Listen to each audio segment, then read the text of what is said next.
any physical body whatsoever, but yet I know I'm existing. Well, we're about 20 to 30 feet away, and yet we're communicating. I have no mouth to talk to, but yet I understand what he's saying to me. And the first thing he said was, it's not your time, you have to go back. You still have a lot of work to do. And I knew that there's no way I wanted to leave that place. He said, you just had a baby boy, and you have a daughter at home, and you need to go home and raise them. That was my job at the time. That's what he needed me to do. And I didn't want to leave whatsoever. But I did what I was told. I mean, I didn't even realize where I was. I was 20 years old, and I don't think I'd ever heard of an NDE before. I don't think so.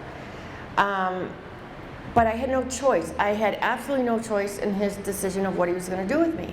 But it was all with love. There was nothing harmful, anything about it, even though I didn't want to come back here. So I knew with him going perpendicular from how I am looking at him, I know that on that wagon, and I can't tell you how I know this, that is the way to heaven, to God, whatever we call it. If I were to get on that wagon, that's where I would have gone. Well, I wasn't allowed. And I also was not allowed to turn to my right. I was not allowed to do that. If I did, it would have been considered I don't know if it would have been considered a sin. I didn't get that impression, but it was like this huge faux pas. It was this huge no-no.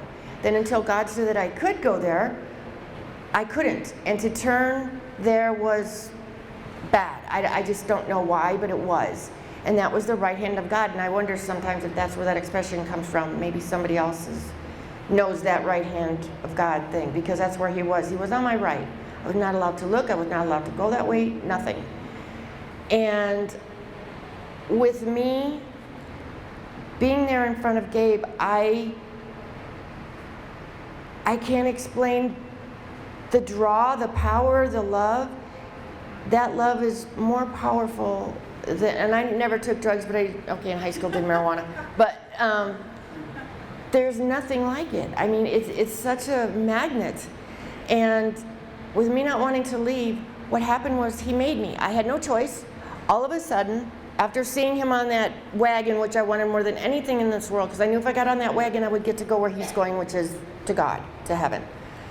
But because he said it's not your time, you still have a lot of work to do. And he also told me that I have to tell people what happened. He goes, I want you to tell everybody you see about this experience. Well, he kicks me out, kicks me back down here. And I end up in the waiting room, the recovery room in surgery. And the pain was horrible. It wasn't because of the surgery, although I had surgery before, it was different. It was like my body went to this ugly thing I didn't want to be in. I didn't want to be in the body. I didn't. I was pissed, I was mad, and I had depression that lasted for a couple years. The fact that I would have left my newborn baby and my daughter here is something I was ashamed of for a long time. So even though he told me I had to come back and tell people about it, I couldn't do it because I was ashamed. And as I found out from other NDEs, that is common to feel shame and humiliation that you would have done that. But the draw, the strength of being there is overpowering. It's like you can't control it. I did what I was told because I had no choice, but if he had given me a choice, I would have stayed there. I hate to admit it, but I would have. I would have left everything here. I didn't care about my body. I didn't care about my family. And not without love. It wasn't about that. It was that I wanted to be where this man was. I wanted to be to God and to go to heaven. Because what I saw there was, beautiful is not a strong, I don't know. It was so intensely wonderful, powerful, everything you think it is and more. But yeah, when I got back to my body and the pain set in, like, this isn't right, I'm not supposed to be in this body. I knew something was not right, even though it was. But to me, because I didn't want to be here, that's what it felt like. So afterwards, I get back to they wheel me back to my room, and I'm told what happened, and I was like, oh, that's what happened, because I was like, oh, okay, because they said that I was dying. When I actually died, or however, I don't know, because my ex-husband was kicked out. He said once he saw the blood, he had to go. He couldn't take it because I just started to hemorrhage everywhere. But I didn't say anything for 15 years because I was ashamed of the fact that I would have left my children. And I read somewhere or heard from someone else that the same thing happened to her. So it made me feel more normal about it, not so bad anymore. And then starting to read more and more and hear about other people that this happened to and realizing how normal it was for me, I relaxed a lot about it. And I fessed up to my kids about it, and I feel better, even though I told them, look, I'm sorry, I would have left you. I went there, but I would have, I'm so sorry. And it just was like lifting 1,000 pounds off my soul. It was just horrible. But yeah, I was depressed because of it for a couple of years. I could recall that moment every day for years. And that love, I could bring it back because it doesn't exist here. That kind of love we're not capable. We're just not as human race. It just doesn't exist here. I don't know if that's our own fault or not, but it's the way it is. But after a couple of years, and I had to shake this off because that's all I thought about, knowing what's there and what's here. You don't want to come back, like JJ said, you don't. It's so wonderful, pain-free, perfect there. And then to come back here to this chaos, you don't want to. You realize you get to leave all that when you all of us are going to pass away and all of us are going to die at some point. So when you do get there, it's different. It's this whole other thing, and you're not going to want to leave. It's wonderful and it's beautiful. For me, I came back with a weird sensitivity to light, and I hear people. The worst one I ever had was I was driving in the car, and it's the worst time it could have happened, but a face came at me, which happens a lot to me. And they smile. It's never anything bad, anything evil, nothing like that. And I don't know its purpose, but they will always smile at me, and it lasts for a couple seconds, and then I'll continue doing what I'm doing. Normally it hits me in the shower, I think, because I'm calm, I think. But this time it was in the car, and not very safe because it blocks my vision. But that was new, that didn't happen before, so I came back with that and the fact that I now feel people. So I can be around someone I don't even know, and if I pick up something ugly, I call it the ugly inside of people, I can't be around them because it makes me sick. It bothers me. I can physically feel it. That didn't happen before. I now have a problem with watches and electronics. I can wear cheap watches, they will work. But I can run out of watch battery in like a month or two, depending upon the metal on the watch, I think is why. I think my energy drains it, I'm not quite sure, but I read somewhere too that that's common also. So I couldn't explain it before. When I read it about another NDE that they had that big problem, I was like, oh, okay. It's normal to come back with that, so they have that too. That's why I wear this a lot. Because it's a watch, because it bugs me not to know the time, but I can, on this, and it doesn't affect this. But the poor watch guy, he had replaced batteries in all my watches over and over, and he didn't charge me after that, and I said, I can't bring it to him anymore because I knew it was me, not his battery watches. Or watch batteries, I should say. So I stopped doing that. But the whole change coming back, you see everything different.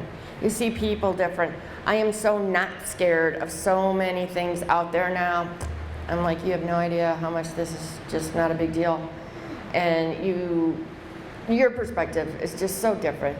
And like JJ said, I work with people now with Alzheimer's, Parkinson's, dementia, lots of physical and emotional situations, a lot of that with the elderly people. And that feels right for me to be there. Before I was in the court system for many years. And that sucked a lot of energy out of me because I was around so much negativity all the time. And it affected me really bad. I ended up with an ulcer and all that. But I get into the healthcare thing where I can help people, different story. And it feels right. And you can't help it. You just can't. You can't control the way you end up when you come back. There's no control over it. And when I tell people where I work about the situation, and I don't go around telling everybody because the thing is that when I did try to do that, a lot of people think it's evil. They say it's the devil. And I'm like, okay, I know it's not the devil. So whatever. So, I do have to be careful who I tell the story to. But the people who I do tell and are receptive to the information, they are very interested and will ask me all sorts of things, what I saw, who I met, all this, what I was told. And so it helps people to tell that story. I mean, to know that when you die, it's not the end. It's just not. This is like one small stepping stone to after. This just is a tiny piece of it. And Gabe, I still see Gabe every once in a while when I want to recall him because I need to calm down or whatever. I'll think of him on that wagon and how I want to be on that wagon. And it helps for me because that depression was horrible that I went through afterwards. And I had heard about a lady, and I forget how I met her. She had a near-death experience and for 7 years was in a bad depression. She sold her house, she bought a motorhome, and she traveled the country. She quit her job. She couldn't deal with it. She didn't want to be here. She wanted to be there. Oh, and that's right, the other thing I was told was that because it's not my time, there's no cheating. The interpretation is no suicide. You are cheating if you do that. He didn't say it was a sin or a crime. I'm not saying that I know if it is or it isn't because I don't. But he said no cheating about that part. You cannot go before it's your time or it's cheating. I don't know why he said that, but he did. So no suicide. And apparently some of us end up doing that. And I also read where they're trying to educate certain psychiatrists, psychologists to help people like the end of years who seem to have bad depression. They come back with depression. And I get that because I had it too. And I don't know why I couldn't function very well at first. I just couldn't do it because I know this is not a farce, but it's school. We're all here to learn. We're all here to do better and be better. How you treat others and stuff. Oh, and there's no religion. That's the other thing. If you go there, there's no religion. There's no priest, there's no rabbi, there's no bishop, there's nothing. It does not matter. Nothing. So when I hear someone say, well, you're going to hell because you're not this and this, I'm like, trust me, you're in such a surprise when you get there. Because it's so not relevant. It's just not relevant. And the important thing is that you learn, however you learn about God and being a better person, however you get that experience, that information is good. Right, but there's no right or wrong religion at all. So long as you're a good person, you are following God and all that. That's what matters. Doesn't matter how you get there, but no, you're not going to go there and see a priest and a rabbi and all that. No, not at all. It's so just not part of the process at all, Yeah.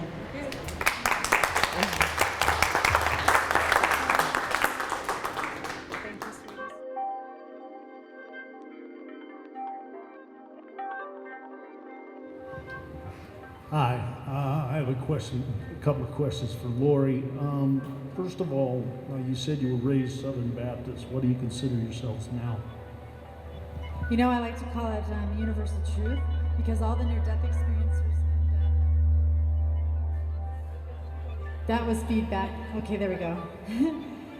No matter what your religious beliefs are before the near-death experience, or if you didn't have any, because a lot of people are agnostic or atheist before they have the NDE, most of us come back realizing that religion is a man-made, as Susan was indicating. It's a man-made thing. I know that most religions were started by somebody who had good intentions.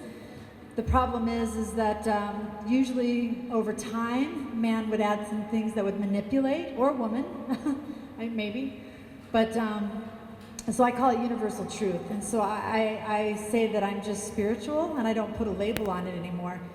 Because one of the biggest controversies is about hell. And when people talk to me about hell and their fear of hell, or when I was doing hospice nursing and a Catholic person was holding on, and they are not going to die no matter what, even though we've said for the last week, we've told the family, don't worry, it's like any minute now. And you finally get with them, and you're just with the patient individually, and you finally just say, why aren't you letting go? And it's like, because I am so afraid of spending the rest of my eternity in hell. And one of my messages in my 30-year nurse career was, I got news, there is no hell. And let's just pretend for a moment. I would ask the patient, do you think you're going to take your physical body with you when you die? And most of them would say, no, of course not. It's either going to get cremated, it's going to be in the casket. And I said, okay. So when you go to the place that you're going to, you're light. And therefore, even if you did get thrown into the pits of fire or hell, you don't have a physical body to burn. You don't have nerves. There's no way to go down there and be completely burned over and over and over into this horrible thing that they tried to, get us to believe in. So I think most of us find that really comforting until I do a, sorry about that. It takes me a while to even realize that. Something about, I was talking about hell. Usually people raise their hand and say, wait a minute, if there's no such place as hell, where is Hitler and Terry McVeigh? Because Terry McVeigh was the one that blew up the Murat building in Oklahoma City, and that happens to be where a lot of my family is from. And the answer to that is, just to be very generic, Hitler is probably living multiple lifetimes as, say, a black Jewish lesbian woman who is highly persecuted, because what we do and what we, how we hurt other people, we will come back and we will balance that out. So for people who don't believe in reincarnation, I don't know how to explain the checks and balances. Because if you really think this is our only existence, then it's going to be tough for me to explain that if you got away with something in one lifetime, you will balance that out in another. And I have a good example of that, but I'm not gonna, I won't jump into that. I'll let you guys ask some more questions. Should I mention how, like give an example of balance from one lifetime to another, like the karmic debt? Okay, all right. I'm gonna stay over here, okay. I just feel bad for the people who are behind me. Yeah, go ahead. One more question, Lori.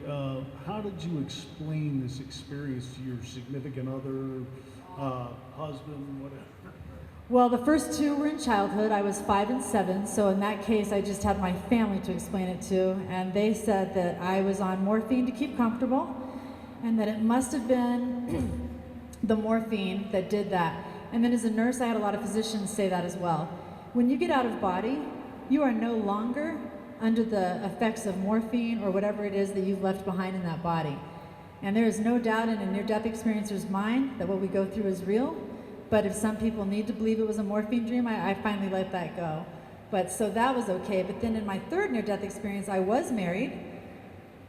And my husband wasn't a very spiritual guy, so I didn't mention much to him. But one thing I realized when I was out of body was that he was having an affair. And when I got back in body, I was kind of like, was that a dream? Or could that have been real? And I really didn't have the guts to talk to him about that. I was very, very angry. I was married from 18 to 21, so I was very young. And this near-death experience happened 4 days before I turned 21.